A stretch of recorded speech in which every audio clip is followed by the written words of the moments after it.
Drives are the wellsprings and rivers of life, and atop them are built whole cities.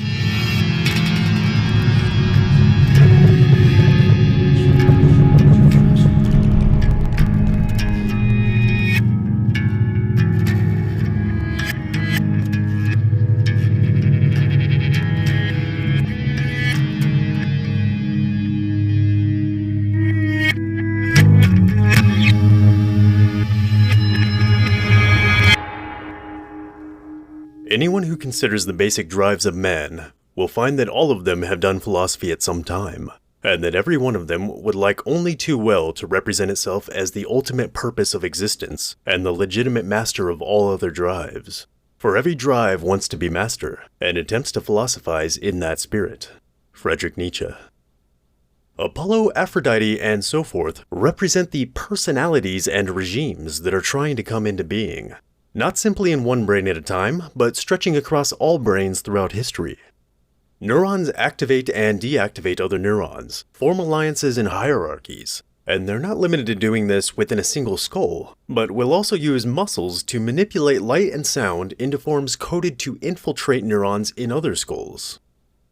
The same way an organization takes on a life of its own that can override the autonomy of its individual members for its own selfish ends by virtue of their proximity, interaction, and formally united interest, so can a life form manifest from the confluence of multiple brains at a distance upon the wings of culture and the internet via informally aligned interests. One woman's desire to be attractive invents an effective piece of clothing. Another woman's desire to be attractive notices, and then incorporates that new technology. It spreads until it begins to lose its effectiveness, perhaps by reaching a geography where it's impractical, or a culture that frowns upon some aspect of it, or by becoming so commonplace that it no longer stands out enough to command attention, victim to its own success. The desire to be attractive then modifies and expands upon that historically effective design. Where the desire to be attractive meets the desire for wealth, the fashion industry is formed, and puts out ads to lure in new customers. Propaganda to propagate the dominion of the desire to be attractive, to amplify its influence over the individuals in which it resides, only limited by the forces exerted by competing desires. Inside your skull is an intelligence made of neurons that computes in electrons, hormones, and peptides. Inside your cellular phone is an intelligence that computes in electrons. Inside the automatic transmission of your truck is an intelligence that computes with fluid pressure. Inside a culture is an intelligence that computes with light and sound. In all cases, movement meets movement, becomes a dance, and expands. A neuron can be involved in passing on a signal for hunger one moment, and the next moment, that same neuron might be commandeered to help pass on a signal to duck for cover, just as an individual can be a Buddhist one moment and a Yankees fan the next. Yankee fandom itself is a living entity, capable of metabolism, growth, locomotion, evolution, and so forth. It's not fundamental, but it drinks from rivers that are. Motives attempt fulfillment through various patterns of action. Successful attempts are saved as go-to techniques for fulfilling the motive, patterns to be repeated.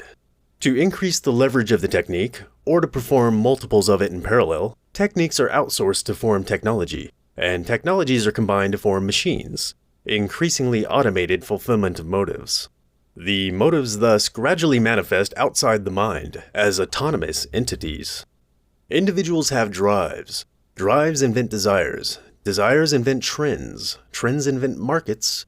Markets invent industries. Industries invent cultures. Cultures invent gods. Gods fight for dominion over individuals. An old Cherokee Indian chief was teaching his grandson about life. He said, "A fight is going on inside you, a fight between two wolves.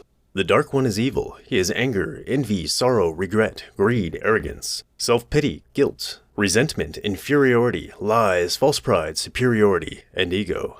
The light wolf is good. He has joy, peace, love, hope, serenity, humility, kindness, benevolence, empathy, generosity, truth, compassion, and faith.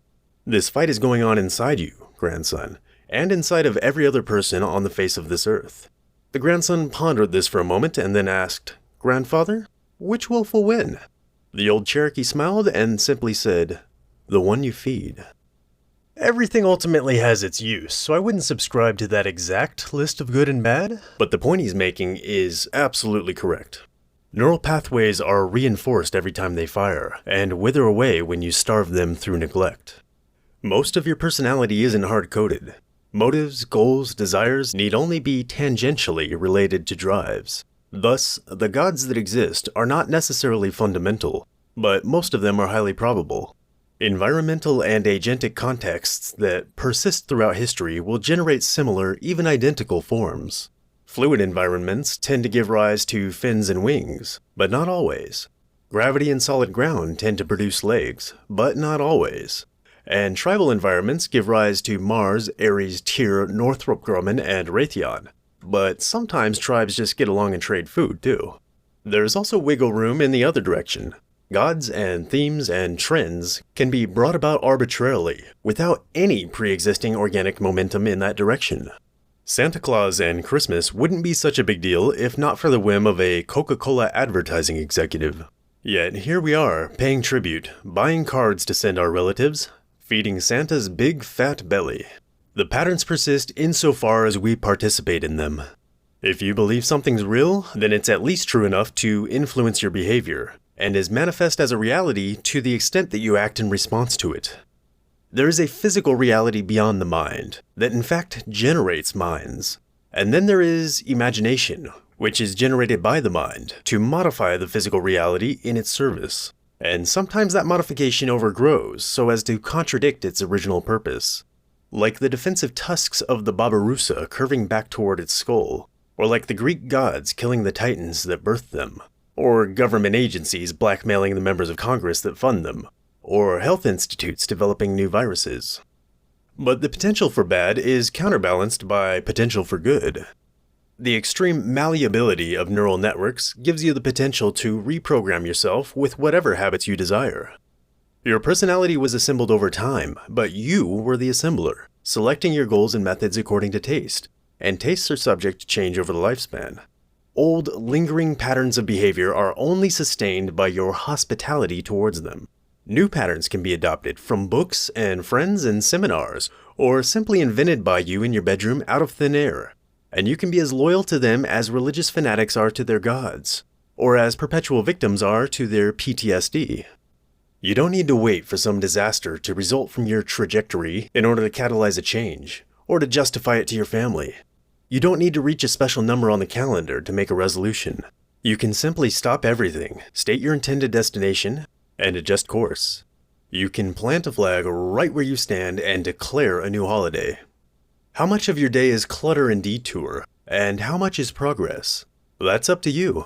It was up to you every day of your adult life, and will be up to you again after this podcast. What do you want out of life? Oh yeah? Prove it.